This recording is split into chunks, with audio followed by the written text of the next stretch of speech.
Biologia é uma matéria maravilhosa porque ela é o estudo da vida. E a vida ela é bem diversificada, temos bastante exemplos disso através das espécies.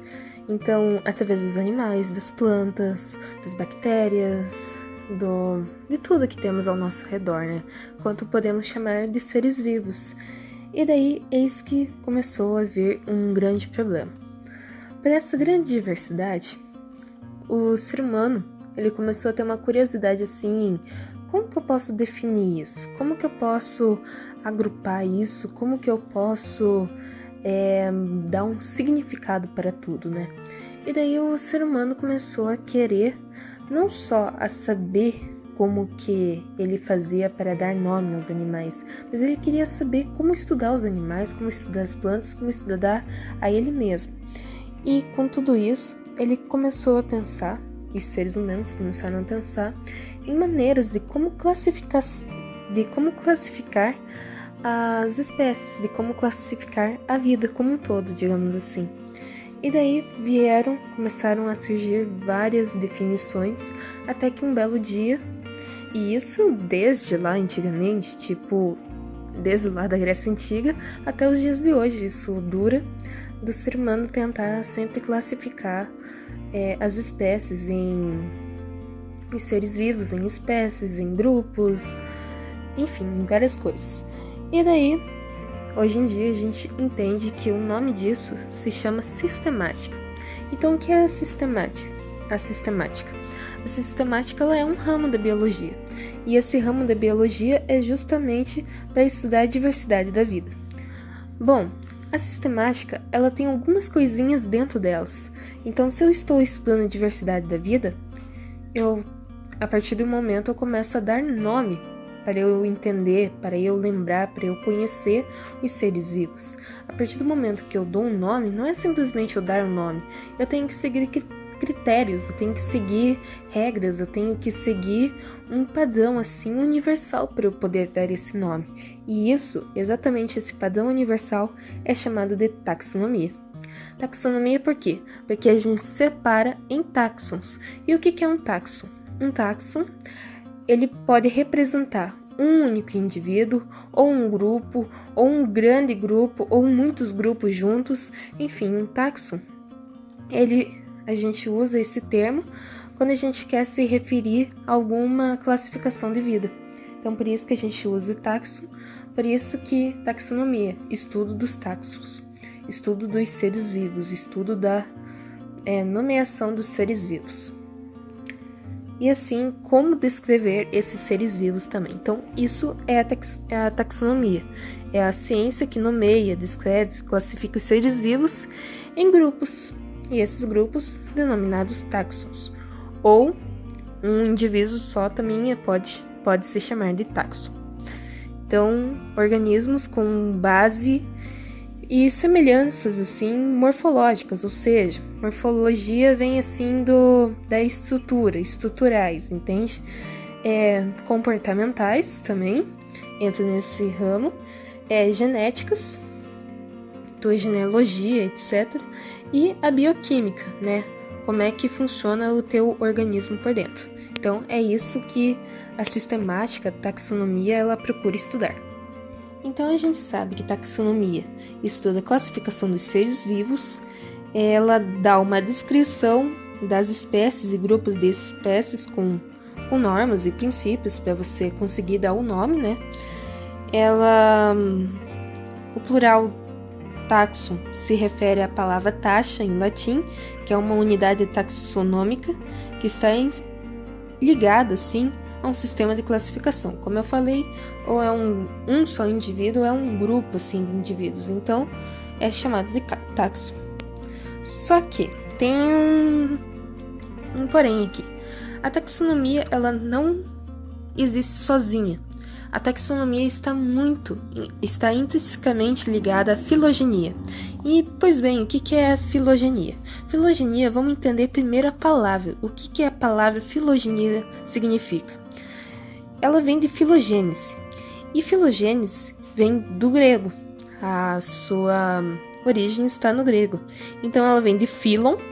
E philon significa tribo ou raça. e genéticos, que significa relativo, ou seja, se a gente fosse traduzido para a letra, uma raça relativa, ou uma relação entre raças. Aí que tá, uma relação entre raças, o que ela vai estudar? Ela vai estudar os seus antepassados, a sua relação entre os animais, o mesmo ancestral comum deles.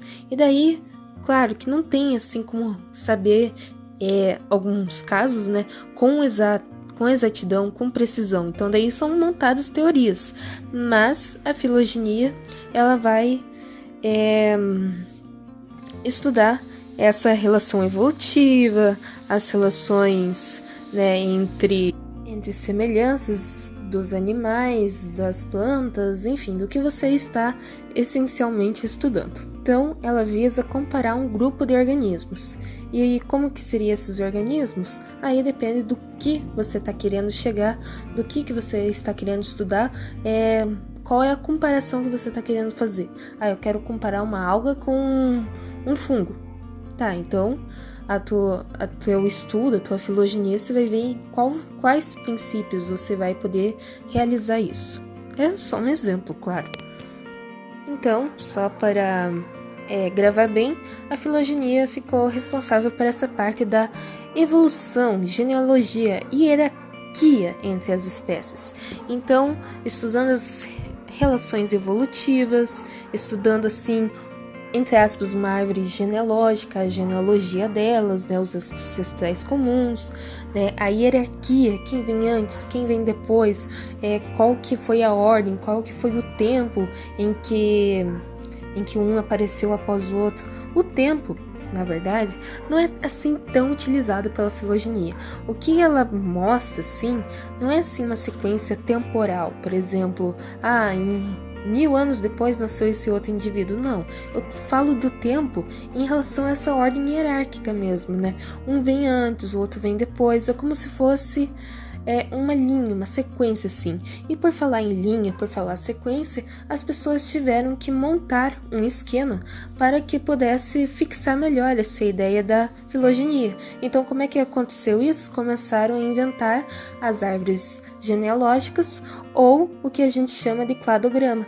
Cladograma, então, são tipo assim, são linhas que estão interligadas uma à outra, ou seja, são quadrados semiabertos, por exemplo, eles não se fecham, né? Uma linha liga a outra e assim uma está embutida dentro da outra, se é que me entende. Uma está embutida dentro da outra e ela sempre tem que mostrar, especificar para você qual é o organismo, qual é o ser vivo, a espécie que veio antes e depois que foi se sucedendo. Então isso é muito utilizado. Depois essa ideia de cladograma também vai ser muito utilizado na parte de genética, né? Genética, aquele coisinha lá do azão, azinho, né? Quem que você puxou, quem que você não puxou, gene dominante, recessivo, enfim, cladograma está nessa parte aí, porque se você for olhar, fazer uma relação de um conteúdo com o outro, claro que isso daí é lá pra frente que a gente estuda, mas fazendo uma relação de um conteúdo a outro, se você tem uma genética, tem a quem puxar, é porque vieram outras gerações que antecederam a você, e essas outras gerações, elas também acabam, entre modos, sendo estudadas para entender como é que você reage hoje, né? Se você tem as características que você tem, se tem as doenças, se tem as qualidades, se tem os defeitos, né? Se tem suas perfeições, imperfeições, enfim. Se você é o indivíduo que é hoje, é porque vieram outros que antecederam a você. Então, se a gente fosse colocar isso em termos da filogenia, você é o indivíduo recente e a gente estuda os seus ancestrais. Então, é isso a ideia de filogenia. E a relação entre que vocês têm em comum, as mutações que vocês sofreram, enfim, só para lembrar, a biologia é uma ciência que não é exata. Ela sempre está em constante transformação, sabe? Porque a biologia, ela entra em bastante mutações, né, etc. Então, sendo assim, há muito a ser estudado. Porque é uma mudança assim constantemente, ela não é exata e ela está sempre nessa transformação, nessa modificação contínua. Então, isso que seria a taxonomia e a filogenia. Um classifica, o outro tenta entender, né, qual é o seu nível, entre aspas, de parentesco, seus ancestrais, entre outras coisas, características semelhantes que vocês têm. E também, só para completar, essas características, elas vão ir desde o seu DNA, por exemplo, que é o teu código genético, né? Dessas informações importantes, assim, mas elas vão ir também morfologicamente, né?